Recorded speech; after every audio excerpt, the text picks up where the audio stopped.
Hey, friends. Hey, if you don't know me, my name is Lane Haslock. I'm the family pastor at CenterPointe Christian Church. And I know these days that you're not able to get out of the house much and maybe do some things that you like to do. And it's, some fun things to do. And so I thought I'd come to you and read a story. It's one of my favorite stories, and also introduce you to a friend. You may have met him before. He's right here. This is Roderick. He's a turtle from Jamaica. Look how beautiful he is. You know how I know? He's got some scratches. He just looked like he missing some fins. But if you look close enough, you see that he is a beautiful turtle. Oh, and we'll talk more about that in a minute. Here, let me put Roderick back because it reminds me of a book that I want to read to you. It's one of my favorite books. It's called You Are Special by Max Lucado. So let's take a look. The Wemmicks were small wooden people. All the wooden people were carved by a woodworker named Eli. His workshop sat on a hill overlooking their village. Each Wemmick was different. Some had big noses, others had large eyes. Some were tall, others were short. Some wore hats, others wore coats. But all were made by the same carver, and all lived in the village. All day, every day, the Wemmicks did the same thing. They gave each other stickers. Each Wemmick had a box of golden star stickers and a box of gray dot stickers. Up and down the streets all over the city, people spent their days sticking stars or dots on one another. The pretty ones, those with smooth wood and fine paint, always got stars. But if the wood was rough or the paint chipped, like Roderick, the Wemmicks gave dots. The talented ones got stars too. Some could lift big sticks high above their heads and jump over tall boxes. Still others knew big words or could sing pretty songs. Everyone gave them stars. Some Womicks had stars all over them. Every time they got a star, it made them feel so good. It made them want to do something else and get another star. Others, though, could do little, and they got dots. Punchinello was one of these. He tried to jump high like the others, but he always fell. When he fell, the others would gather around and give him dots. Sometimes when he fell, his wood got scratched. So the people would give him more dots. Then when he would try to explain why he fell, he would say something silly and the Wemmicks would give him, guess what? Got it. More dots. After a while, he had so many dots that he didn't want to go outside. He was afraid he would do something dumb, such as forget his hat or step in the water, and people would give him another dot. In fact, he had so many gray dots that some people would come up and give him one for no reason at all. He deserves lots of dots, the wooden people would agree with one another. He's not a good wooden person. After a while, Punchno believed them. I'm not a good Wemmick, he would say. The few times he went outside, he hung around other Wemmicks who had a lot of dots. He felt better around them. One day, he met a Wemmick who was unlike any he'd ever met. She had no dots or stars. She was just wooden. Her name was Lucia. It wasn't that people didn't try to give her stickers, it's just that the stickers didn't stick. Some of the Wemmicks admired Lucia for having no dots, so they would run up and give her a star, but it would fall off. Others would look down on her for having no stars, so they would give her a dot. But it wouldn't stick either. That's the way I want it to be, thought Punchinello. I don't want anyone's marks. So we asked the stickerless Wemmick how she did it. It's easy, Lucia replied. Every day I go see Eli. Eli? Yes, Eli, the woodcarver. I sit in the workshop with him. Why? Why don't you find out yourself? Go up the hill. He's there.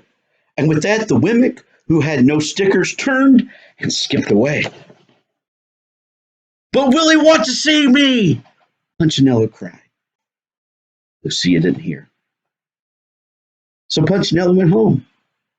He sat near a window and watched the wooden people as they scurried around, giving each other stars and dots. It's not right, he muttered to himself. And he decided to go see Eli. He walked up the narrow path to the top of the hill and stepped into the big shop. His wooden eyes widened at the size of everything. The stool was as tall as he was. He had to stretch on his tiptoes to see the top of the workbench. The hammer was as long as his arm. Punchinello swallowed hard. I'm not staying here. He turned to leave. Then he heard his name, Punchinello. The voice was deep and strong. Punchinello stopped. Punchinello! How good to see you! Come and let me have a look at you. Punchinello turned slowly, looked at the large, bearded craftsman. You know my name? The Wemmick asked. Of course I do. I made you. Eli stooped down and picked him up and set him on the bench. The maker spoke thoughtfully as he looked at the gray dots. Looks like you've been given some bad marks. I didn't mean to, Eli. I really tried hard. Oh, you don't have to defend yourself to me, child. I don't care what other Wemmicks think. You don't? No. You shouldn't either. Who are they to give stars or dots? They're Wemmicks, just like you. What they think doesn't matter, Punchinello. What they think doesn't matter. All that matters is what I think. And I think you are pretty special. Punchinello laughed. Me? Special?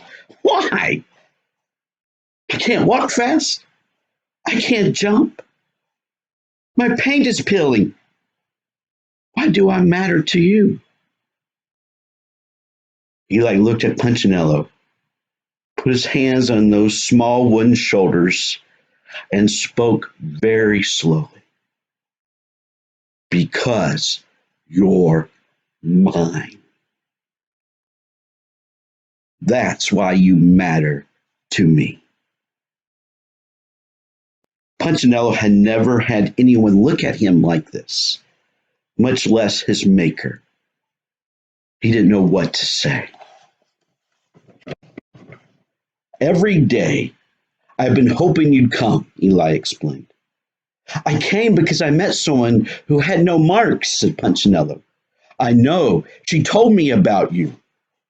Why don't the stickers stay on her? The maker spoke softly. Because she has decided that what I think is more important than what they think. The stickers only stick if you let them. What? The stickers only stick if they matter to you.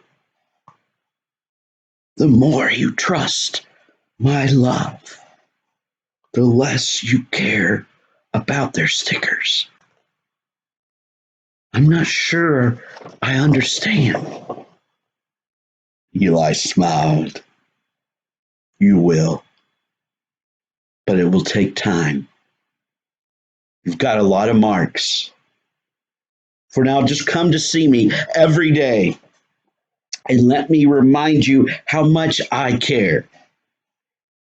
Eli lifted Punchinello off the bench and set him on the ground. Remember, Eli said as the Wemmick walked out the door, you are special because I made you.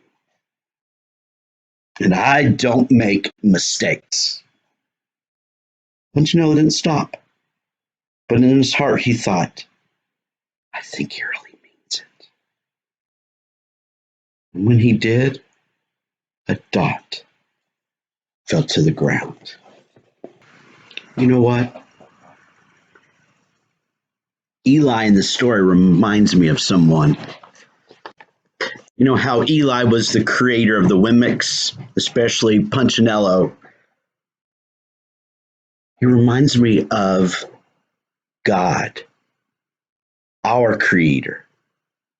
And just as Punchinello was special to his creator, Eli, we are special to our creator, the Almighty God.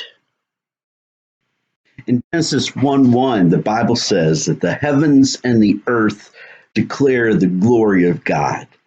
You know, imagine everything when you look up in the night sky over the sun by day and then like the moon at night and the stars in the sky, that God made them. You know, in fact, one evening, I imagine that David, was sitting out looking up into the heavens. In Psalm chapter 8, verse 3, he writes, when I consider your heavens, the work of your fingers, the moon and the stars which you have set in place, what is man that you are mindful of him? The Son of Man that you care for him. See, God is so huge. He's the creator of everything. And yet he cares for us. You know what? He knows everything about you. In the Bible, Matthew chapter 10, verse 30, it says, and every hairs of their head are all numbered. Mine are getting less and less every day, but God still knows. Psalm 139, starting in verse 1. He says, O Lord, you have searched me and you know me. You know when I sit and when I rise, you perceive my thoughts from afar. You discern my going out and my lying down. You are familiar with all my ways before a word is on my tongue. You know it completely, O Lord. You know, God knows you and he sees you and he loves you. And he knows that even though you're inside for quite a bit now, and you can't go out and about maybe that you'd like, or God still sees you and he knows you and he loves you. And he knows everything about you because he made you. Listen to what the Bible says in Psalm 139, for you created my inmost being. This is David talking to God. You knit me together in my mother's womb. I praise you because I am fearfully and wonderfully made. Your works are wonderful. I know that full well. See, the more and more time that Punchinello spent with his maker, Eli, the less the dots mattered.